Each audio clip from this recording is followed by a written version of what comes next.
on fire. Crowds poured in from every corner. Students, workers, mothers holding their children's hands, chanting for justice. But then came the order that could have changed everything.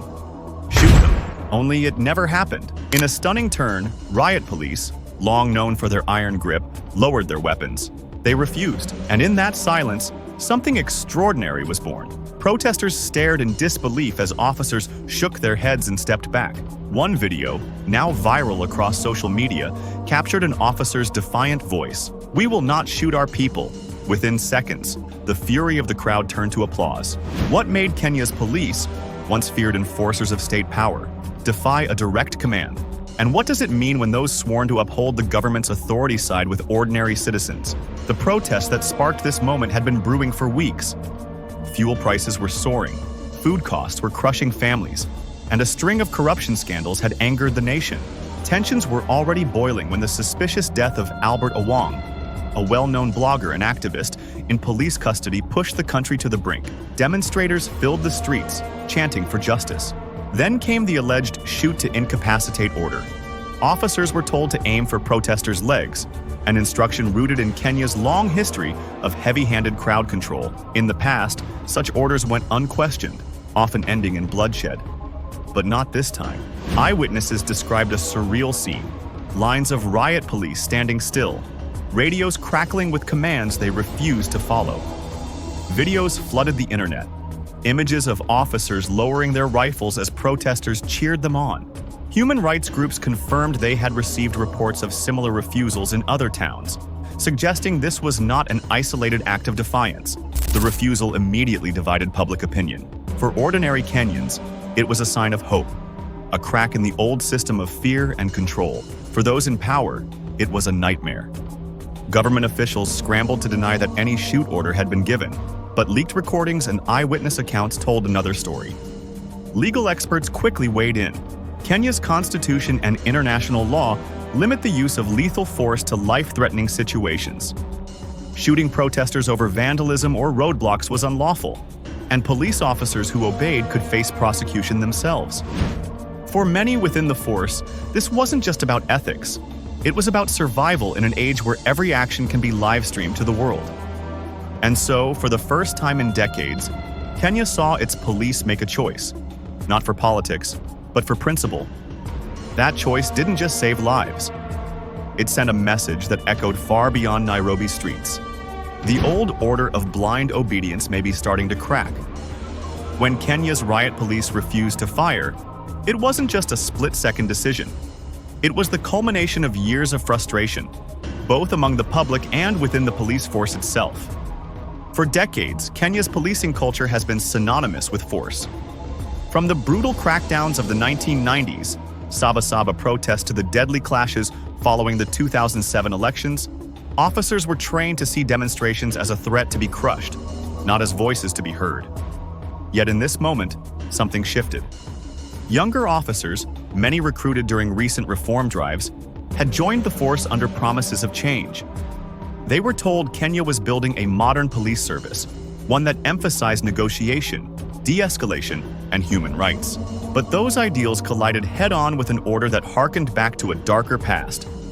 Shoot to incapacitate. An anonymous officer later told local media, "We are trained to protect life, not destroy it. How could I aim at someone who might be my neighbor or even my cousin?" This human connection mattered. Protesters weren't faceless crowds. They were classmates, former schoolmates, even relatives. The choice to lower their weapons wasn't just about legality. It was about loyalty to their communities. In a country where poverty and inequality blur the lines between those in uniform and those in the streets, the officer's refusal became a deeply personal stand. But there was another force at work: influence from beyond Kenya's borders. Across African social media, one name kept appearing: Ibrahim Traoré, the young leader of Burkina Faso who pledged never to shed the blood of his own citizens to stay in power.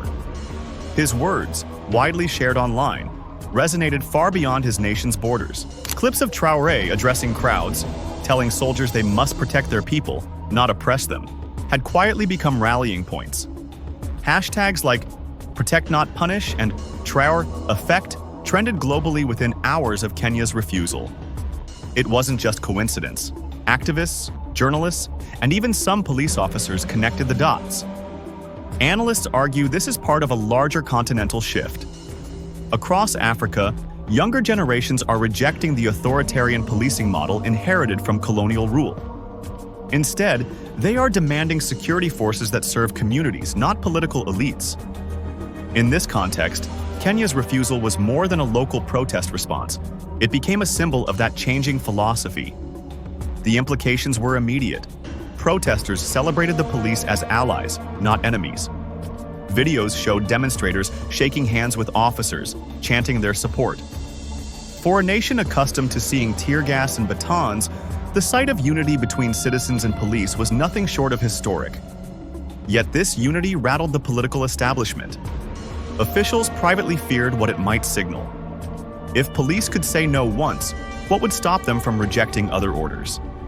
Leaked memos revealed heated debates within Kenya's Security Council about disciplinary action versus quiet restraint. Some warned that punishing the officers could ignite even larger protests. And so, a question emerged. One bigger than any single demonstration. What happens when the guardians of state power stop obeying the state and start siding with the people? Kenya's police refusal didn't just stop bullets. It sent shockwaves through the country's political core. Overnight, a single act of disobedience transformed a protest into a national reckoning. For ordinary Kenyans, it was a rare glimpse of hope. People who had spent weeks braving tear gas suddenly saw officers not as instruments of fear, but as fellow citizens making a stand. Social media exploded with messages of solidarity. For the first time, I believe change is possible, one protester wrote. But in government halls, the mood was different. Officials debated how to respond. Some pushed for harsh punishments, warning that failure to act would erode state authority. Others urged caution, fearing a crackdown might ignite an even greater uprising. The state found itself cornered. Discipline the police and risk a public backlash, or stay silent and risk losing control. Legal scholars weighed in, framing the refusal as a test for Kenya's democracy. Could a nation maintain order if officers start choosing which orders to follow? Or was this precisely what democracy demanded? Security forces guided by conscience, not blind obedience. International observers watched closely. Human rights groups hailed the refusal as a breakthrough, a model for other nations. They noted the timing. Across Africa, similar movements were challenging the old patterns of governance. From Nigeria to South Africa, whispers of Kenya's moment spread through police ranks and activist circles alike. At the heart of this shift is a deep cultural question. Who do security forces truly serve? For too long, African policing structures inherited from colonial rule were designed to enforce control, not protect rights. But this refusal symbolized something new, a willingness to break with the past and side with the people, even at personal risk. Already its effects are visible. Protesters have started viewing officers as potential allies rather than automatic adversaries. New chants call for reform, not just resistance. Activists are organizing forums to engage with younger officers, arguing that true stability comes when police and citizens work together, not against each other. Yet the road ahead is fragile. There are fears that Kenya's government, embarrassed on the global stage, could respond by tightening its grip, introducing stricter laws, creating elite loyalist units, or even reshaping the police leadership. This tug of war will define whether Kenya's refusal sparks lasting reform or becomes a brief anomaly in a cycle of unrest. Beyond Kenya, though, the impact is undeniable. Officers in other countries are watching. Conversations in online forums reveal a growing question within police circles across Africa. What if we refuse too? This isn't just about Kenya. It's about a continent wrestling with its future, where leadership is measured not by force but by trust, and where policing shifts from punishment to protection. Kenya's riot police may not have intended to start a revolution, but their choice cracked open a door that will be hard to close.